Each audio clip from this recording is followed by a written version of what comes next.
यह ब्रह्मांड कितना बड़ा है इसकी कल्पना करना मुश्किल है। बस यह समझ लीजिए कि इस ब्रह्मांड में हमारी धरती रेत के कण के बराबर भी नहीं है। इस धरती से कई गुना बड़े करोड़ों ग्रह हमारे ब्रह्मांड में मौजूद हैं। सबसे बड़ी बात यह है कि हमारे इस ब्रह्मांड में लाखों गैलेक्सियां हैं। गैलेक्सी को आकाश गंगा कहते हैं। हमारी आकाश गंगा को अंग्रेजी में मिल्की वे कहते हैं, जबकि हिंदी में क्षीरमार्ग और मंदाकिनी कहते हैं, जिसमें पृथ्वी, हमारा सौर मंडल और लाखों तारे स्थित हैं। वैज्ञानिक कहते हैं कि जब हमारी गैलेक्सी में ही धरती जैसे लाखों ग्रह होंगे तो निश्चित ही उनमें से कुछ पर तो जीवन होगा ही। वहाँ पर भी मनुष्य और पशु पक्षी जैसे प्राणी रहते ही होंगे। हो सकता है कि उनमें से कुछ हमारी सोच से कमजोर हो, कुछ मनुष्य जाति से कई गुना बुद्धिमान और टेक्नोलॉजी में संपन्न हो। ऐसे ही लोगों को एलियन कहते हैं। एलियन का अर्थ होता है परग्रहवासी या दूसरे ग्रह का निवासी। सन 2009 में अमेरिकी अंतरिक्ष संस्था नासा ने हमारी आकाश गंगा के सर्वेक्षण के लिए केपलर मिशन 10 के नाम से एक परियोजना शुरू की थी, जिसका उद्देश्य था प्लेनेट हंटिंग यानी जीवन योग्य ग्रहों का आखेट। यह अंतरिक्ष वेधशाला शक्तिशाली टेलीस्कोप से सज्जित है, जो पृथ्वी जैसे आकार और गुणों वाले ग्रहों की खोज कर रहा है। यह भी पता लगाने की कोशिश हो रही है कि 400 अरब तारे और इतने ही ग्रहों वाली हमारी आकाश गंगा के कितने ग्रहों में जीवन संभव है। एक अध्ययन के अनुसार हमारी आकाश गंगा में 160 अरब ग्रह हैं, जहां एलियंस हो सकते हैं। वर्षों से वैज्ञानिक शोध से यह पता चला कि 10,000 ईसा पूर्व धरती पर एलियंस उतरे और उन्होंने पहले इंसानी कबीले के सरदारों को ज्ञान दिया और फिर बाद में उन्होंने राजाओं को अपना संदेशवाहक बनाया। वे अलग अलग काल में अलग अलग परंपरा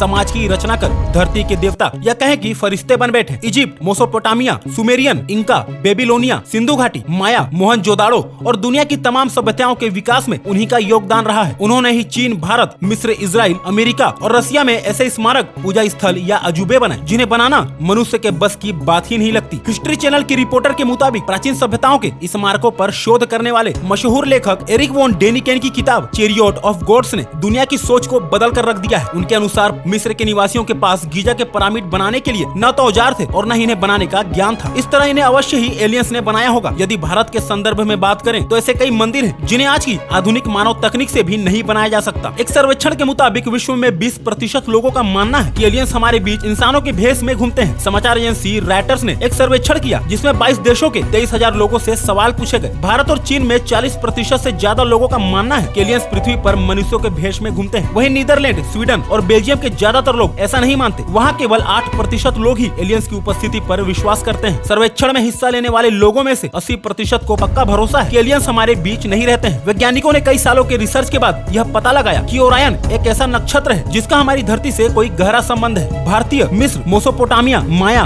ग्रीक और इंका आदि सभ्यताओं की पौराणिक कथाओं और तराशे गए पत्थरों पर अंकित चित्रों में इस नक्षत्र संबंधी जो जानकारी है वो आश्चर्यजनक ढंग से एक समान है। वैज्ञानिक मानते हैं कि हमारे पूर्वज या ये कहें कि हमारे दिशा निर्देश देने वाले लोग ओरायन नक्षत्र से आए थे। भारत में ओरायन नक्षत्र को काल पुरुष नक्षत्र कहते हैं, जो मृगशिरा से मिलता जुलता है। हमारी धरती से 1500 प्रकाश वर्ष दूर ओरायन तारामंडल में वैसे तो दर्जनों तारे हैं, लेकिन प्रमुख 7 तारे हैं। सन 2010 में खबर आई थी कि 1948 के बाद सुदूर अंतरिक्ष में रहने वाले एलियंस अमेरिका और ब्रिटेन के परमाणु मिसाइल वाले स्थानों पर कई बार मंडराए थे। अमेरिकी वायुसेना के पूर्व जवानों के एक दल का दावा है कि ब्रिटेन के सफोल्क परमाणु स्थल पर वे भी उतरे थे। इन अधिकारियों ने अज्ञात उड़न तस्तरियों से जुड़े अपने अनुभवों को सार्वजनिक करने की घोषणा भी की थी। अमेरिकी वायुसेना के पूर्व अधिकारी कैप्टन रॉबर्ट सलास ने बताया कि हम अनजान उड़न तस्तरियों के बारे में बातें कर रहे हैं। हम इन्हें अक्सर यूएफओ के नाम से जानते हैं। डेली मेल ने उनके हवाले से लिखा है कि अमेरिकी वायुसेना अज्ञात उड़न तस्तरियों के परमाणु स्थलों पर मंडराने और इससे जुड़े राष्ट्रीय सुरक्षा के मुद्दे पर झूठ बोल रही है, लेकिन हम इसे साबित कर सकते हैं। इस पूर्व अधिकारियों ने कहा कि उन्हें इन घटनाओं का सबसे पहला अनुभव 16 मार्च 1967 को मोन्टाना के माल में स्ट्रोम एयर बेस पर हुआ था। उन्होंने कहा कि मैं उस वक्त ड्यूटी पर था